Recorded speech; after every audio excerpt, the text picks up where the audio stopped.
మన ప్రభు అయిన యేసుక్రీస్తు నామములో ఈ కార్యక్రమాన్ని వీక్షిస్తున్న మీ అందరికీ నా హృదయపూర్వక ధన్యవాదాలు.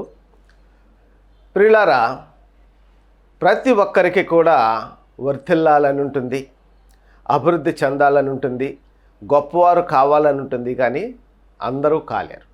కానీ అది ఏం చేస్తే అభివృద్ధి చెందగలరు, ఏం చేస్తే సమృద్ధిగా ఉండగలరు, ఏం చేస్తే వాళ్ళ జీవితం అనేది దీవెనకరంగా ఉంటుందో బైబిల్లో ఉన్నది. మనము ఏ విధంగా వర్ధిల్లాలి, మనము వర్ధిల్లడానికి ఏం చేయాలి, అది ఈరోజు మనం ఆలోచించేది. మనము వర్ధిల్లడానికి ఏం చేయాలి? చూడండి, ఒక వాక్యాన్ని మనం చూద్దాము. రోమాపత్రిక 11వ అధ్యాయము 35వ వచనము. ముందుగా ఆయనకిచ్చి ప్రతిఫలము పొందగలవాడు ఎవడు అని ఉందండి. సింపుల్. ఈరోజు మనం ధ్యానం చేసేటువంటి వాక్యం, ముందుగా ఆయనకిచ్చి, 1 ప్రతిఫలము పొందుట, 2 ఉన్నాయి దీనిలో. అంటే ఇస్తే ప్రతిఫలము, ఇవ్వకపోతే ప్రతిఫలం లేదు. ఇవ్వటము అనేటువంటి ఆ విషయంకి వచ్చేసరికి ఆదివారపు ఆరాధనలో మనకు కానుకలు వేయటం అనేది జ్ఞాపకం వస్తుంది. నా జీవిత కాలంలో నేను రక్షణ పొందిన తర్వాత మందిరానికి వెళుతూ ఇవి చూస్తూ ఉన్నప్పుడు, ఈ కానుకలు వేసేటప్పుడు మన వాళ్ళు సిద్ధపాటు అయ్యి రారు. కానుకలకి జేబులో ఏదో చిల్లర డబ్బులు తీసుకొచ్చేస్తూ ఉంటారు. 3 కానుక వెళ్ళనుకోండి, వాళ్ళ దగ్గర ఒక 50 రూపాయలు ఉందనుకోండి, పక్కన వాళ్ళ చిల్లర అడుగుతారు. ఎందుకు? 10 రూపాయలు చిల్లరతో కానుక 3 వేయాలి. ఇలాంటి వాళ్ళు దీవించబడతారా? దేవుడు వేయడానికి ఎంత వేయమన్నాడు? ఇప్పుడు వాక్యం విషయంలోకి వస్తే, ఇవ్వటము గురించి వస్తే మనం ఒక విషయాన్ని మనం చూద్దాము. దశమ భాగము అనేటువంటిది ఒకటి ఉంది. మనకు వచ్చేటువంటి ఆదాయంలో, మన కష్టంలో దేవుడు మనకు ఏదైతే ఇస్తున్నాడో దానిలో దశమ భాగము అనేటువంటిది ఒకటి ఉంది. సంఖ్యాకాండము 18వ అధ్యాయము 21వ వచనాన్ని మనము గమనించగలిగితే, దశమ భాగము ఇశ్రాయేలీలలో లేవీలకు నేను వారికి స్వాస్థ్యంగా ఇచ్చాను అని చెప్పారు ఆయన. ఈ దశమ భాగాన్ని మనోళ్ళు తీసుకున్నారు. ఈ దశమ భాగం బాగుందే, నేను ఎక్కువ ఇస్తున్నాను అనే దశమ భాగము వాళ్ళకు వచ్చేటువంటి దాన్ని ఇచ్చి ఇలా ఇరుస్తారండి, నేను దశమ భాగం ఇచ్చానని. రైట్, దశమ భాగం ఇచ్చినటువంటి వాళ్ళు దీవించబడతారు, మంచిదే. అక్కడికి ఆగిపోయిందా? వాక్యం అనేది మనం వినాలి కదా. ఆ తర్వాత ఏమున్నాయో నేను చెప్పే ముందు ఒక విషయాన్ని మీకు జ్ఞాపకం చేస్తాను. ఈ మధ్యకాలంలో నేను దేవుని సేవలో దేవుడు నన్ను వాడుకుంటూ ఉండేటువంటి ఆ పరిస్థితుల్లో ఒక దైవ సేవకుల యొక్క సదస్సులో నేను వాక్యము చెప్పాను. ఏ విషయం చెప్పానో అది మీకు తర్వాత చెప్తాను. ఆ వాక్యం అంతా అయిన తర్వాత ఒక దైవ సేవకుడు కొంతమంది వచ్చారు. వాళ్ళలో, అయ్యా మీరు మా సంఘానికి రావాలి వాక్యం చెప్పడానికి అన్నారు. తప్పకుండా వస్తానయ్యా అన్నాను. అయితే ఆయన ఏమన్నారంటే, ఆదివారమే రావాలయ్యా అన్నారు ఆయన. ఆదివారం రావడం కుదరదండి, నాకు సంఘం ఉన్నది, మీకు సంఘం ఉన్నది అంటే, లేదయ్యా ఒక్క వారం రండి అయ్యా మీరు అని నన్ను రిక్వెస్ట్ చేస్తే, మా స్నేహితులు, వారి వాక్యం చెప్పగలిగిన సమర్థులు, వారిని సంఘానికి పంపించి నేను వెళ్ళి వాక్యం చెప్పాను. దానికి ముందు నేను ఏం చెప్పాలో ఆయన చెప్పకుండానే నాకు ఒక చిన్న క్లూ ఇచ్చాడు. అయ్యా, సేవకుల సదస్సులో మీరు చెప్పినటువంటి వాక్యం నా యొక్క హృదయానికి తాకిందయ్యా, నేను ఎంతో దీవించబడ్డాను. ఆ వాక్యం అనేది మా సంఘం వాళ్ళు వింటే బాగుంటుందని నాకు ప్రేరేపణ వచ్చిందయ్యా అన్నాడు. సర్లే, అక్కడ చెప్పిన సందర్భాన్ని మరలా రిపీట్ చేద్దామని వెళ్ళి చెప్పాను. చెప్పిన తర్వాత వచ్చేసాను. 3 నెలలు అయిన తర్వాత మళ్ళీ ఫోన్ చేశాడండి. మళ్ళీ ఫోన్ చేసి, అయ్యా మీరు మా సంఘానికి మీరు వాక్యం చెప్పడానికి మళ్ళీ రావాలయ్యా అండి. ఏమయ్యా పాస్టర్ గారు, మీకు ఇలా మాట్లాడుతున్నారు ఏంటి? మరలా ఎలా వస్తాను? మరలా రానండి, ఆదివారం అయితే రండి, మా సంఘానికి వద్దండి అన్నాడు. అమ్మయ్య, బతికిచ్చాడు అనుకున్నాను. ఆయనకు 2 సంఘాలు ఉన్నాయట, ఇంకో సంఘం ఉందంట. ఆ సంఘానికి రావాలయ్యా అంటే, పాస్టర్ గారు ఎందుకు ఏంటి అని అడిగితే అప్పుడు చెప్పాడు ఆయన, అయ్యా 3 నెలల క్రితం మీరు వచ్చి మా సంఘంలో వాక్యం చెప్పారు, మా వాళ్ళు దశమ భాగం ఇవ్వటమే గొప్ప అని అనుకున్నారు, కానీ మీ వాక్యాన్ని విని ఇప్పుడు వాళ్ళు 20% వచ్చారయ్యా, దానిలో సుమారుగా ఒక 15 మంది వరకు వచ్చేసారు. నాకు చాలా సంతోషం అనిపిస్తుంది. ఇప్పుడు ఏదైనా కార్యక్రమం చేయాలన్నా దేవుని యొక్క ధనం అనేది కనిపిస్తున్నది, చేయగలుగుతున్నాను. అది మరి మీరు వాక్యం చెప్పడం వల్లే అన్నాడు. అదేంటి పాస్టర్ గారు, మీరు ఎంతో అనుభవం కలిగిన వాళ్ళు, గొప్ప దైవజనులు మీరంటే, అయ్యా నేను చెప్తే వాళ్ళు తిట్టుకుంటారయ్యా, నేను చెప్తే వాళ్ళు మా పాస్టర్ గారు డబ్బు పిచ్చాడు అంటారయ్యా, నేను ఆ అనుభవంలో లేనయ్యా, ఏ అనుభవంలో, మీరున్న అనుభవంలో నేను లేను, కాబట్టి నన్ను తిట్టుకుంటారయ్యా, మీరే రావాలంటే అక్కడ కూడా వెళ్ళి వాక్యం చెప్పొచ్చాను. ఇంతకు మీకు సందేహం వచ్చేసింది, ఇప్పుడు ఏ అనుభవం అది, నేనున్న అనుభవం. మరి నేను చెప్పగలిగింది ఆ పాస్టర్ గారు ఎందుకు చెప్పలేకపోయాడు? చూడండి, దేవునికి ఇవ్వటంలో దశలు ఉన్నాయండి. ఆ దశలు వాక్యం అనేది నేను వింటూ ఉండగా నేను గమనించాను. ఎలాగా? హంస ఉంది. హంస ఏం చేస్తుందంటే పాలు నీళ్లు కలిపితే ఆ స్వచ్ఛమైన పాలు తాగడం అది చేయగలదు. ఉదాహరణకు ఒక 1/2 లీటర్ పాలు, స్వచ్ఛమైనటువంటి పాలు ఒక పాత్రలో పోసి 1/2 లీటరు నీటిని వేస్తే లీటర్ పాలు అవుతాయి. మనం ఎవరినన్నా అడిగితే ఏమంటారు? లీటర్ పాలు ఉన్నాయి అంటారు. అయితే హంస ఏం చేస్తుందంటే ఆ లీటర్ పాలలో నుంచి స్వచ్ఛమైన 1/2 లీటర్ పాలు తాగేసి 1/2 లీటర్ నీళ్ళు వదిలేసి వెళ్ళిపోతుంది. అది దేవుడు ఆ హంసకి ఇచ్చినటువంటి ఆధిక్యత. అది మరి ఆ హంసకే చెందుతుంది. అది మరి నా వరకు వచ్చేసరికి నేను వాక్యం వింటూ ఉన్నప్పుడు, దైవ సేవకులు వాక్యం బోధిస్తూ ఉన్నప్పుడు, దశమ భాగము ఇవ్వాలి, దశమ భాగము దేవుని సొత్తు అన్నప్పుడు నేను దశమ భాగం ఇవ్వటం మొదలెట్టాను. నేను కూడా నా చిన్నతనంలో నేను ఏ పని అయితే చేశానో ఆ పనిలో నాకు వచ్చినటువంటి ధనంలో ఆ దశమ భాగం తీస్తూ మరలా ఆరాధనలకు వస్తూ ఉంటే, సందర్భానుసారంగా వాక్యం వెళుతూ ఉన్నప్పుడు ఒక వాక్యం అనేది దైవ సేవకులు బోధిస్తూ ఉన్నారు. చూడండి, మత్తయి సువార్త 5వ అధ్యాయము 20వ వచనం ఏముంది? దానిలో శాస్త్రుల యొక్క నీతి కంటేను పరిసయ్యుల యొక్క నీతి కంటేను మీ నీతి అధికము కాని ఎడల మీరు పరలోక రాజ్యములో ప్రవేశించరు అని ఉందండి. ఈ వాక్యం వారు బోధిస్తున్నప్పుడు నన్ను నేను పరిశీలన చేసుకుంటూ ఉన్నాను. చాలామంది పరిశీలన చేసుకోరు.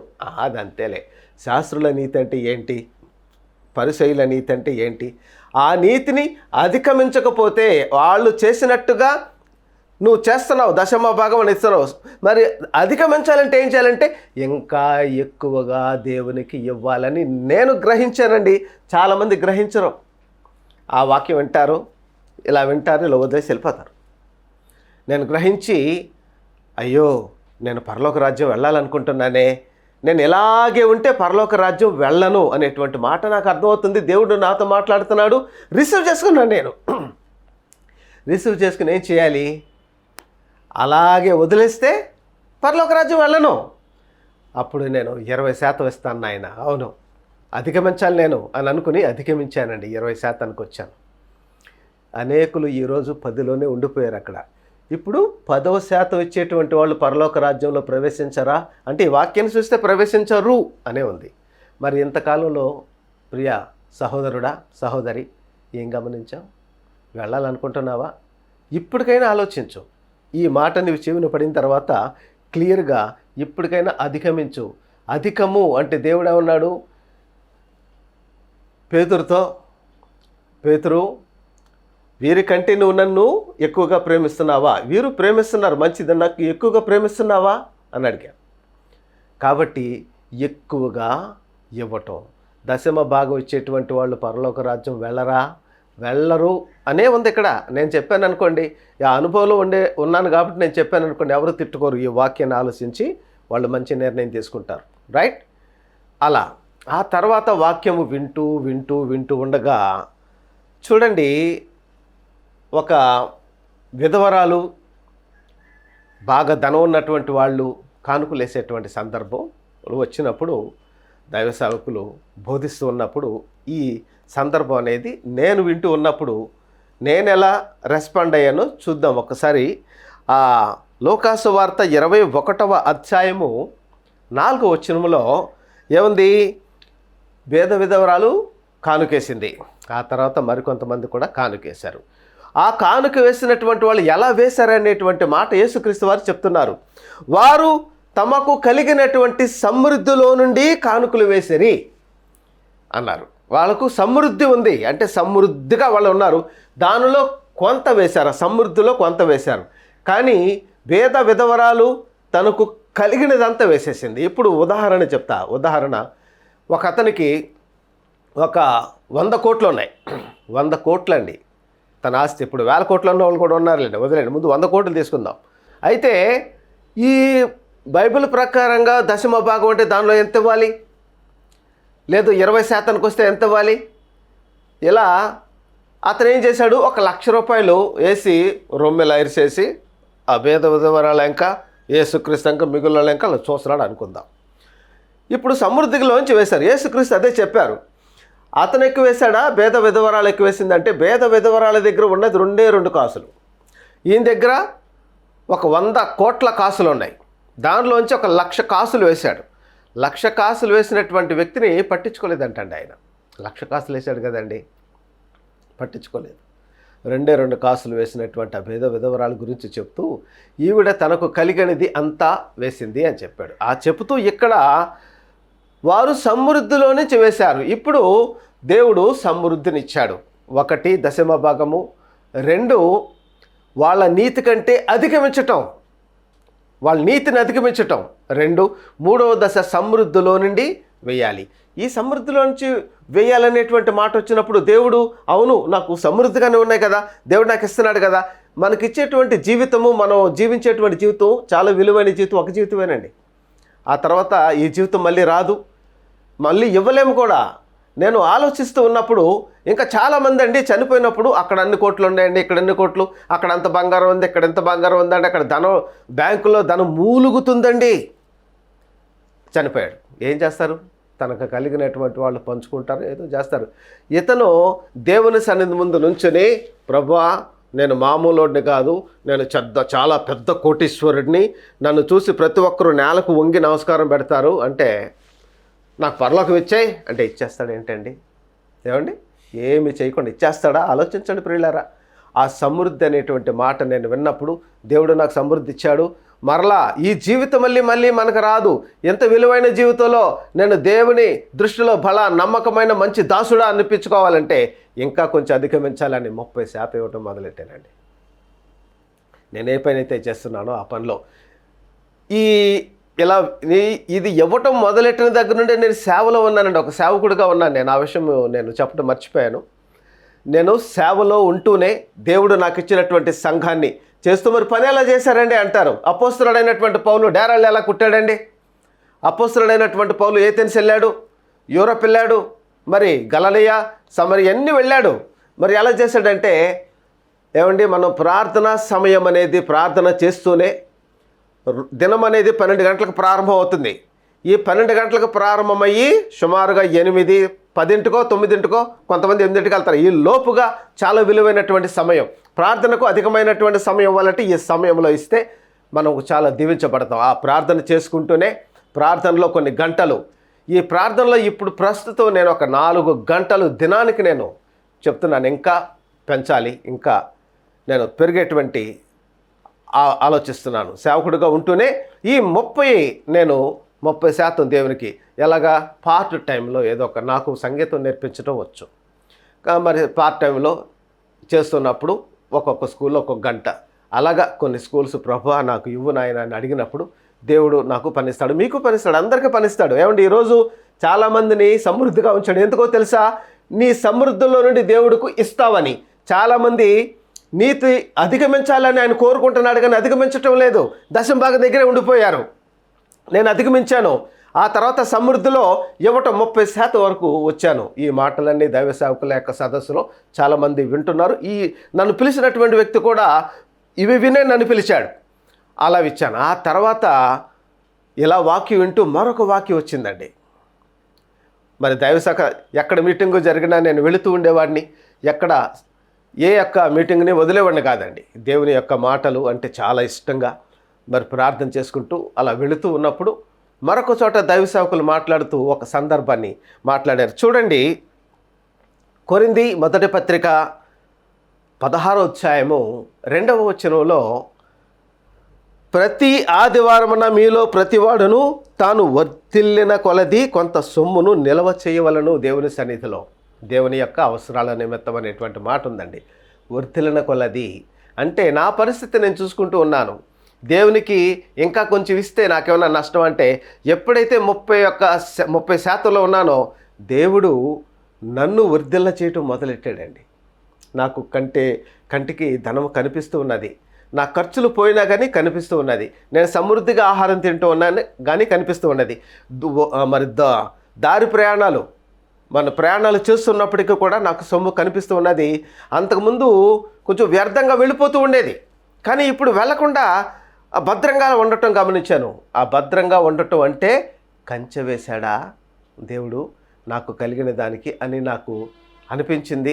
దేవుడు కంచె వేశాడు, అంతేకాదు అభివృద్ధి చేశాడు, అంతేకాదు వర్ధిల్ల చేస్తున్నాడు నన్ను అని నాకు అనిపించి, నేను 30% ఎందుకు ఉండాలి, 50%కి రావాలని చెప్పేసి నేను పార్ట్ టైమ్గా నా ప్రార్థన చేసుకుంటూ, సంఘ ఆరాధనలు చూసుకుంటూ, ఉపవాస ప్రార్థనలు చూసుకుంటూ, మరి ఆయా వ్యక్తులు పిలిచినప్పుడు వాళ్ళ దగ్గరకు వెళ్ళి వారికి వాక్యాన్ని చెప్తే, ఏమండి ఎవరైనా నన్ను వాక్యం చెప్పడానికి పిలిస్తే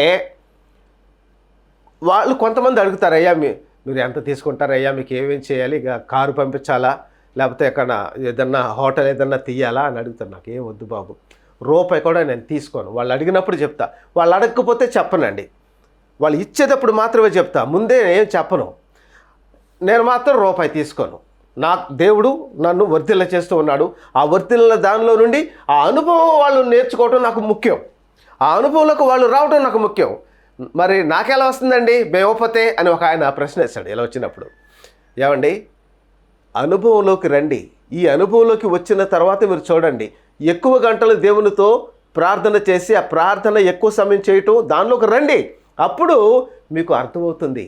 దేవునితో దేవుని సంఖలో ఉన్నటువంటి వ్యక్తి వేరు, దేవుని వెనకాల నడుస్తూ ఉన్నటువంటి వ్యక్తి వేరు. దేవుని సంఖలో ఉన్నటువంటి దేవుడు అంటే దేవుడు ఎత్తుకున్నాడు. ఎందుకు ఎత్తుకున్నాడు? ముద్దొచ్చాడు కాబట్టి. తల్లికి ముద్దొచ్చింది అనుకోండి, బిడ్డ ఇంటి బయటకు వెళ్తుంది, వీధంతా తిప్పుద్ది, పక్క వీధికి వెళ్తుంది, ఊరంతా తిప్పుద్ది. మరి దేవుడు ఏం చేస్తాడో తెలుసా? ఆయనకి నువ్వు ముద్దొస్తే ఆయన ఎత్తుకుంటాడు నిన్ను. తల్లి పరిమితి ఊరు, దేవుని పరిమితి ఏంటో తెలుసా? ప్రపంచాలు తిప్పుతాడు నిన్ను. ఆ 30% ఉన్నప్పుడే దేవుడు అనేక ప్రాంతాలు అది తిప్పుతూ ఉన్నప్పుడు దేవా అని అనుకుంటూ ఉండేవాడిని సంతోషంతో. ఇప్పుడు దేవుడు ఖచ్చితంగా నిన్ను తిప్పుతాడు. ఒక ప్రెసిడెంట్ ఉన్నాడండి, ఆ ఊరే అతని పరిమితి. ఆ తర్వాత కార్పొరేటర్ ఉంటాడు, అదిగా వార్డే. ఆ తర్వాత ఒక ఎమ్మెల్యే ఉంటాడు, ఆ నియోజకవర్గానికే అతను. ఆ తర్వాత జిల్లా కలెక్టర్ ఉంటాడు, ఆ జిల్లాయే అతని పరిధి. ఆ తర్వాత ఒక చీఫ్ మినిస్టర్ ఉంటాడు, ఒక రాష్ట్రము అంతా అతని పరిధి. ఆ తర్వాత ప్రైమ్ మినిస్టర్ ఉంటాడు, దేశమే అతని పరిధి. మరి సేవకుడి పరిధి ఏంటండి? చాలామందికి తెలియట్లేదండి. సేవకుని పరిధి ప్రపంచానికి చెందినటువంటి వాడు సేవకుడు. ఈ అనుభవాల్లోంచి వెళుతూ ఉంటే నాకు తెలియకుండానే కొన్ని డోర్స్ ఓపెన్ అయిపోతూ ఉన్నాయి. అనేక మంది పిలుస్తూ ఉన్నారు, రూపాయి తీసుకోకుండా ప్రయాణాలు చేస్తూ చక్కగా వాళ్ళ అనుభవంలోకి తీసుకెళ్తూ వస్తూ ఉంటే 50%కి వచ్చాను నేను. 50%కి వచ్చినప్పుడు దేవుడు అనేక ఇతర ప్రాంతాలు, దూరమైనటువంటి ప్రాంతాలను తీసుకెళ్తూ వస్తున్నాడు. కొన్ని మరి దేశాలు కూడా తిరిగేటువంటి డోర్స్ ఓపెన్ చేసేసాడు ఆయన. ఏమండి? కాబట్టి ఈ విషయాలన్నీ విన్నటువంటి ఆ సేవకుడు ఎందుకు పిలిచారంటే, అయ్యా నేను మీ అనుభవంలో లేను కాబట్టి నేను చెబితే నన్ను తిట్టుకుంటారు, మీరు ఆ అనుభవంలో ఉన్నారు కాబట్టి దేవుడు నాతో మాట్లాడాడు అని అనుకుంటారు, అందుకు మిమ్మల్ని పిలిచాను అన్నాడు. సంతోషించాను నేను. మంచిదే. అయితే మీరు అప్పుడు అతను కూడా మెల్లిమెల్లిగా కొంచెం అధికంగా ఇచ్చేటువంటి అనుభవంలోకి వచ్చాడు. చూసారా? కాబట్టి మన అనుభవంలోకి ఉండాలి ప్రియులారా.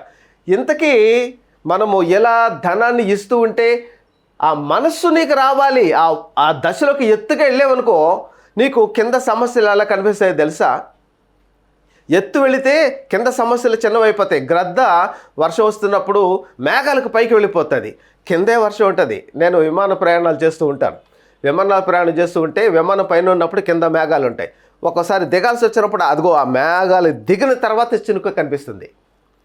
అంటే నువ్వు ఎత్తుగా వెళ్తే ఈ కింద ఉన్నాయి నీకు కనిపించవు. అనుభవంలోకి రా, అప్పుడు నీకు అర్థమవుతుంది. అనుభవంలోకి రాకుండా ఏం జరుగుతుందో ఏంటో అని కొంతమంది ఏం చేస్తారో తెలుసా? భయపడుతూ ఉంటారండి. కొన్ని వాక్య భాగాలు చూద్దాం. చూడండి, కొలస్సీ పత్రిక 3వ అధ్యాయం 23వ వచనంలో చూడండి, ప్రభువు వలన స్వాస్థ్యము ప్రతిఫలముగా పొందుదుమని ఎరుగుదురు గనుక మీరేవి చేసినను అవి మనుష్యుల నిమిత్తము కాక ప్రభువు నిమిత్తము మనస్ఫూర్తిగా చేయండి. ఏమండి? కొలస్సీ పత్రిక 3వ అధ్యాయము 23 నుంచి 25 వరకు ఉన్నటువంటి వచనాలు. యోబు గారి దగ్గరికి వెళదాం. యోబు గారి దగ్గరికి వెళితే మొదటి అధ్యాయము 10వ వచనంలో అతనికి ఆయన యథార్థవంతుడు, న్యాయవంతుడు, దేవుని ఎడల భయభక్తులు కలిగి చెడుతనాన్ని విడిచి దేవునితో సహవాసం చేస్తూ దేవునితో నడుస్తూ ఉన్నాడు ఆయన. అంటే దేవుడితో కలిసి ఆనొక కూడా దేవునితో నడిచెను. ఆయన ఎన్నో సంవత్సరాలు? 300 సంవత్సరాలు. ఏమండి? 300 సంవత్సరాలు దేవునితో కలిసి నడిచాడు. ఒక్కరోజు కూడా గ్యాప్ లేదు. చూసారా? పరిపూర్ణమైనటువంటి విషయాన్ని రాశారు. అలాగా దేవునితో ఉన్నప్పుడు దేవుడు ఏం చేశాడంట? మనం అడగకపోయినప్పటికీ కూడా కొన్ని పనులు చేస్తాడండి. అడిగితే చేస్తాడు, అడగకపోయినా పనులు చేస్తాడు. అది మీరు అడగకపోయినా డోర్లు ఓపెన్ అయిపోతాయండి. ఆ విధమైనటువంటి అనుభవంలోకి మీరు రండి. అధికంగా ప్రార్థన చేసేటువంటి అనుభవంలోకి రండి. అప్పుడు మీకు కొన్ని డోర్స్ ఓపెన్ అయిపోతాయి. అధికంగా దేవునికి ఇచ్చేటువంటి దశలోనికి మీరు రండి. ఖచ్చితంగా కొన్ని డోర్స్ మీకు ఓపెన్ అయిపోతాయి మీకు తెలియకుండానే. ఎందుకు? మిమ్మల్ని అడగకుండానే ఆయన నిర్ణయాలు తీసుకుంటూ ఉంటాడు. ఎక్కించుకుంటాడు, సంఖ్య ఎక్కించుకుంటాడు, ఊరంతా తిప్పుతాడు. నాయన పలానా చోటకి వెళ్ళా, నాయనే చెప్తాడు. నేను ఎక్కడికైనా ఎవరి దగ్గరికైనా వెళ్ళాలి అన్నాను అనుకోండి, ఎవరైతే ఆర్గనైజేషన్ చేస్తున్నారో వాళ్ళ బతిమాలి, అయ్యా నేను వస్తాను అని అన్నాను అనుకోండి, ఏమో తీసుకెళ్ళిపోవచ్చు, అవకాశం రావచ్చు, రాకపోవచ్చు. మొట్టమొదటి నా అప్లికేషన్ దేవుడి దగ్గర పెట్టి, అయ్యా పలానా చోటకి మరి నా మనసు ఉన్నది వెళ్ళాలని అంటే, వెళ్ళినా కుమారుడా అని అందనుకోండి, వాళ్ళే నన్ను పిలుస్తారు. ఏమండి? మరి నా నెంబర్ వద్దు, నెంబర్ తెలియపోయినా కానీ పిలిచేస్తారు. అప్పుడు ఒకవేళ ఈ విధంగా దేవుని దగ్గర నుంచి అనుమతి నువ్వు పొందిన తర్వాత, అయ్యా ఈ విధంగా సంగతి ఏంటి అని అంటే, తప్పకుండా మీకు అనుమతి దొరుకుతుంది. ఆ విధంగా నేర్చుకోవాలి. మోకాళ్ళ అనుభవం నేర్చుకోవాలి. అధికంగా దేవుని సన్నిధిలో గడపటం నేర్చుకోవాలి. అధికంగా దేవునికి ఇవ్వటం నేర్చుకోవాలి. ప్రస్తుతం నేను ఒక 50% ఉన్నాను. ఇంకా పెంచుతానండి దాన్ని. ఇంకా పెంచడం అనేది నేను ఎలా చూశానంటే, పెరగాలని నేను అనుకుంటున్నాను. కాల్గేట్ అనేటువంటి విషయం, కాల్గేట్ పేస్ట్ మాకు తెలుసండి అంటారు. కాల్గేట్ పేస్ట్ అనేది ఒక పేస్ట్ పేరు కాదండి, ఒక వ్యక్తి పేరు, విలియం కాల్గేట్. ఆ వ్యక్తి చాలా పేదవాడు. పేపర్లు కలెక్ట్ చేసి ఇచ్చి ఆకలి తీర్చుకుంటూ ఉన్నటువంటి కడు పేదవాడు. ఆ పేదవాడు దేవుని యొక్క వర్తమానం ఒక సంఘంలో చెప్తూ ఉన్నప్పుడు విని దశమ భాగం ఇవ్వటం మొదలెట్టేసరికి అతను మెల్లమెల్లగా కొంచెంగా దీవించబడుతూ ఉంటే, నేను ఇంకా 20 ఇవ్వాలని చెప్పేసి ఉన్నప్పుడు ఇంకా దీవించబడ్డాడు. 30 ఇంకా దీవించబడ్డాడు. 40 ఇంకా దీవించబడ్డాడు. 50 ఇంకా దీవించబడ్డాడు.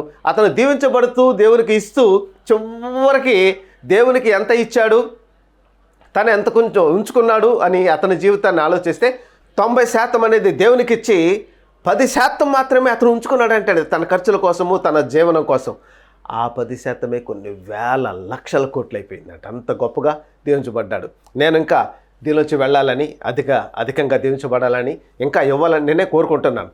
అయితే ఈ దైవ సేవకుడు నా మాటలు విని ఆ సంఘానికి పిలిచినప్పుడు ఆ సంఘంలో అందరూ దీవించబడ్డారు. ఏమనుకున్నారు తెలుసా?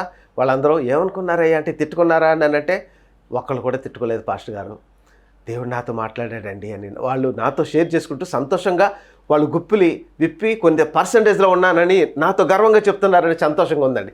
మీరు కూడా వింటున్నటువంటి వాళ్ళు ఆలోచించండి వాక్యాన్ని. దేవుడు ఖచ్చితంగా మిమ్మల్ని దీవించగలడు, ఖచ్చితంగా మిమ్మల్ని ఆశీర్వదించగలడు. వాక్యాన్ని వినేటప్పుడు మనము గమనించాలి ప్రియులారా. మనము ఎంత ఇస్తే ఏమైపోద్ది, నా జీవితం అయిపోద్ది, నా పిల్లలు ఏమైపోతారు, ఇది ఆ డోరు ఓపెన్ అవ్వక ముందున్నటువంటి మాటలు నువ్వు ఇవ్వటం నేర్చుకుంటే దేవుడు అన్యాయస్తుడు కాదండి. ముందుగా ఆయనకిచ్చి ప్రతిఫలము పొందగలిగిన వాడు ఎవడు అంటే, దేవుడికి నువ్వు ఇస్తే ఆయన ఎంత ఇస్తానన్నాడు తెలుసా? మీ నిమిత్తమే మేము ఇళ్ళని అన్నీ వదిలిపెట్టేసామంటే 100 రెట్లు ఇస్తానన్నాడండి ఆయన. అన్యాయస్తుడండి ఆయన. కాబట్టి ప్రియులారా, మీరు ఇవ్వటంలో అధికంగా ఇచ్చేటువంటి వారుగా ఉండాలి. ప్రార్థనలో అధికంగా ప్రార్థించేటువంటి వారుగా ఉండాలి. అప్పుడు మీ జీవితం ఎలా ఉంటుందో తెలుసా? ఆయన సంకనెత్తుకుంటాడు, ప్రపంచం అంతా తిప్పుతాడు నిన్ను. అలా తిరగాలని ఉందా? చివరగా ఒక విషయాన్ని నేను చెప్పి ఈ యొక్క విషయాన్ని ముగిస్తాను. ఈ టీవీ పరిచర్య నేను ప్రారంభించిన ప్రారంభంలో ఖర్చుల కోసం అని చెప్పేసి కొంత ఈ యాడ్స్ అవి ఇస్తూ ఈ అకౌంట్ నెంబర్లు పెడితే నాకు ఎవ్వరూ పంపించలేదండి. సుమారుగా 8 నెలల వరకు ఒక్క రూపాయి రాలేదండి, ఎవ్వరూ ఇవ్వలేదు. ఈ 8 నెలల కాలంలో ఒక ఆవిడండి, ఆవిడ పేరు మరియమ్మ, 5 రూపాయలు ఫోన్పే చేసిందండి. ఆవిడ కోసం ప్రార్థన చేశాను, 5 రూపాయలే. ఆ తర్వాత ఒక ఆయన ఫోన్పే ద్వారా ఒకసారి 2000 చేశారు, ఒకసారి 1800 చేశారు, ఆ తర్వాత 1200 చేశారు. అది నాకు వచ్చింది. నాకు మానేశానండి, ఇక స్క్రోల్ వద్దు ఏమి వద్దు అని మానేసిన తర్వాత కొంతమంది అడగకుండానే కొంతమంది అధిక మొత్తంలో వాళ్ళు ఇవ్వటం ప్రారంభించారు. దేవా, వాళ్ళ డబ్బులు నేను తీసుకోను, వాళ్ళకి అవసరం లేదు, ఈ పరిచర్య నన్ను మీరు దీవించారు, నాకు వచ్చినటువంటి దానిలోనే ఈ పరిచర్య నేను చేస్తానన్నప్పుడు అలాంటి వాళ్ళను వాళ్ళ యొక్క ఇచ్చినటువంటి దాన్ని బట్టి వాళ్ళ ధనం వారికే ఖర్చు పెడుతూ ఎక్కడైతే ఎక్కువగా ప్రార్థన సమావేశాలు ఉంటాయో, ఒకవేళ దేశంలోనా లేదా విదేశాల్లోనూ, వాళ్ళ ఆ విధంగా ఆ ధనం వారికి ఉపయోగించి తీసుకెళ్ళాలనేటువంటి ఆలోచనలో నేను ఉన్నాను. ఆ విధంగా కొంతమంది ఇచ్చారు, కొంతమందిని ఆ విధంగా నడిపించడం జరుగుతుంది. కాబట్టి ఇవ్వమని నేను అడుగును. ఒకవేళ మీరు అడగకుండానే మీ ఇస్తే మీరు అడగకుండానే నేను కొన్ని పనులు చేస్తాను. కాబట్టి మీ ఇష్టం, ఆలోచించుకోండి. ప్రభులో ఇవ్వటం ముందు నేర్చుకోండి, ఆ తర్వాత ఓపెన్ అవుతాయి డోర్స్. కళ్ళు మూసుకోండి, ప్రార్థన చేద్దాం. జీవం కలిగిన మా ప్రభువా, మీకు వందనాలు తండ్రి. మొట్టమొదటిగా అనేకులు నాయన కానుక వేయాల్సి అనే సమయంలో నాయన చిల్లర వేస్తూ ఉన్నారు. అడుక్కునేటువంటి వాళ్ళు అలాగా నాయన మిమ్మల్ని చేస్తూ ఉన్నారు ప్రభువా. మీరు అడుక్కునేటువంటి వాళ్ళ ఆ మాట అనగలవా? సర్వ సృష్టికి కారణభూతుడు అయ్యా. కొంతమంది ఏదో పెద్ద రూపాయి వేస్తున్నారు, కొంచెం ఎక్కువ అమౌంట్ ఇచ్చి నేను గొప్ప అనుకుంటున్నారు. కొంతమంది దశంభాగాలు ఇచ్చి మేము గొప్ప అనుకుంటున్నారు. కొంతమంది 20% ఇచ్చి గొప్ప అనుకుంటున్నారు, 30 ఇచ్చి గొప్ప అనుకుంటున్నారు, 50 ఇచ్చి కూడా గొప్ప అనుకుంటున్నారు. నాయన నేను 50 ఇచ్చి అది నేను గొప్ప అని అనుకోవట్లేదు ప్రభు, ఇంకా అధిగమించాలని నేను కోరుకుంటూ ఉన్నాను. ఆయన అధిగమించడానికి తండ్రి నేను ప్రభు నాకు సమృద్ధిని నన్ను వృద్ధిలో చేసినందుకు మీకు వందనాలు. ఇంకా ఎక్కువగా ఇవ్వటానికి సహాయం చేయండి. ఈ మాటలు విన్నటువంటి ప్రతి ఒక్కరు కూడా తండ్రి వారి యొక్క తండ్రి మనసులో వాక్యాన్ని అంగీకరించి ఆచరణలో పెట్టి వాళ్ళు దీవించబడాలి, ఇచ్చి దీవించబడాలి. అధికముగా మీకు ఇచ్చి మరి ఆయన యొద్ద నుండి ప్రతిఫలము పొందగలిగిన వాడెవడు తండ్రి? అలా ఇచ్చినటువంటి వాళ్ళు ఖచ్చితంగా దీవించబడతారు. ఇదిగో ప్రభా, మేము మీకోసం ఇంటిని ఈ విధంగా వదిలేసి వచ్చామంటే మీరు 100 రెట్లు పొందుతారు, ఇహలోకంలో అన్నదమ్ములు పొందుతారు, అన్నీ పొందుతారని చెప్పాం. ఈ వాగ్దానం నమ్మలేకపోతున్నారు ప్రభా, విని నమ్మడానికి సహాయం చేయండి. అనేకులు దీవించండి, అనేకులు యొక్క వాక్యం ద్వారా దీవించబడేలాగా సహాయం చేయండి. ముందు అనుభవంలోకి రావడానికి సహాయం చేయండి. అనేక డోర్స్ ఓపెన్ అవుతాయనేటువంటి విషయాలు వాళ్ళకి తెలియదు తండ్రి. ఆ మాదిరిలో ఆ మార్గంలో ఆ అనుభవంలో ఉన్నటువంటి వ్యక్తిగా నేను చెప్పినటువంటి మాటలు వాళ్ళు నమ్మి వాక్యాన్ని పరిశీలించి మంచి అనుభవంలోకి రావడం సహాయం చేయండి. యేసు నామములో అడుగుచున్నాం తండ్రి, ఆమేన్. ఆశీర్వాద ప్రార్థన. మన పరమ తండ్రి అనే దేవుని ప్రేమ, కుమారుడైన యేసు క్రీస్తు కృప, పరిశుద్ధాత్మ యొక్క నేను సహవాసం ఈ వాక్యం ఉన్న పరిశుద్ధులందరికీ సతకల తోడేండును గాక, ఆమేన్. అందరికీ వందనాలు. అధికంగా ప్రార్థన చేయండి, అధికంగా దేవునికి ఇవ్వండి, దేవుని వల్ల దీవించబడండి. God bless you. మీ ఉత్తర ప్రత్యుత్తరములకు మమ్మల్ని సంప్రదించవలసిన చిరునామా: పాస్టర్ డి షాలేం రాజు గారు, దొరల సురవరం గ్రామము, సాగరం విలేజ్, మాడుగుల మండలం, అనకాపల్లి జిల్లా, ఆంధ్రప్రదేశ్, ఇండియా. మా ఫోన్ నెంబర్ 9866022495. దేవుడు మిమ్మల్ని దీవించి ఆశీర్వదించునుగాక, ఆమేన్.